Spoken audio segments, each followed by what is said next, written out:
Les USA s'apprêtent à quitter la Syrie et les Kurdes se réveillent. En voici les raisons. Alors moi, je vais me focaliser sur les raisons de la présence américaine en Syrie. Ici, dans cet article, qui est un petit peu long, on nous parle de deux raisons principales. Alors tout d'abord, diviser la Syrie et faire en sorte que le nord devienne le Rojava, un État kurde sous protectorat US, un peu comme l'était le Kurdistan irakien sous le règne de Saddam Hussein. Les USA n'étaient pas contre la création d'un État kurde à cheval entre la Syrie et l'Irak. Cependant, le Kurdistan irakien, sous Massoud Barzani, a brûlé les ponts menant à l'indépendance en refusant de suivre le conseil des USA de retarder de 18 mois, 1 an et demi, sa décision de déclarer l'indépendance. Cette décision a donné lieu à une intervention musclée des troupes de Bagdad qui ont pris le contrôle des frontières et ressources du Kurdistan. La deuxième raison, donc globalement il n'y a que deux raisons, la deuxième raison c'est la suivante. Laisser le reste de la Syrie s'enliser dans une guerre sanglante n'en finissant plus entre les salafistes takfiri djihadistes et tous les autres groupes.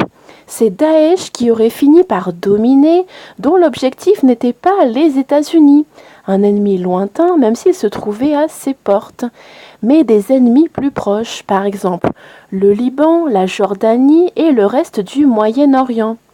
L'axe de la résistance, c'est-à-dire l'Iran, la Syrie, le Hezbollah, en aurait fait les frais ou aurait à tout le moins été obligé d'interrompre la livraison d'armes destinées au Hezbollah au Liban. Le Hezbollah aurait été confiné au sud du Liban, une enclave chiite cernée par Israël d'un côté et par un gouvernement hostile ou par les takfiris dans les autres parties du pays.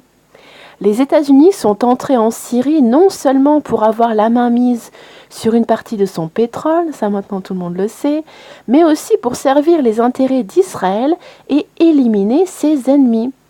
Cependant, la guerre en Syrie ne s'est pas passée comme prévu et aujourd'hui le président syrien, ou du moins le gouvernement de Damas, contrôle l'ensemble du territoire syrien sauf le nord, ceci sans tenir compte de l'insurrection de Daesh, toujours opérationnelle non seulement en Syrie, mais aussi dans d'autres parties du Moyen-Orient et de l'Afrique du Nord. L'Égypte en est le meilleur exemple, un État solidement établi qui subit malgré tout des attaques terroristes continuelles. De plus, la rencontre Poutine-Trump à Helsinki en Finlande a donné confiance tant à Trump qu'au Premier ministre israélien Benjamin Netanyahou, à qui Moscou a promis de protéger la frontière avec Israël. Le président russe a soutenu qu'Assad avait respecté sa frontière avec les hauteurs du Golan occupées pendant plus de 40 ans sans anicroche.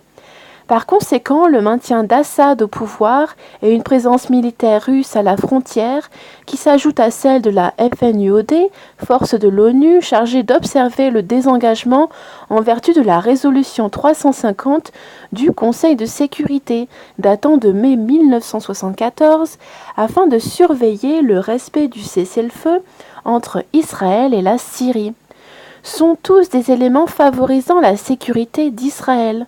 Une fois cet objectif atteint, les forces états-uniennes n'auront aucune raison de rester et d'occuper le passage frontalier d'Al-Tarif entre l'Irak et la Syrie, et la province d'Assaké où les forces kurdes sont basées.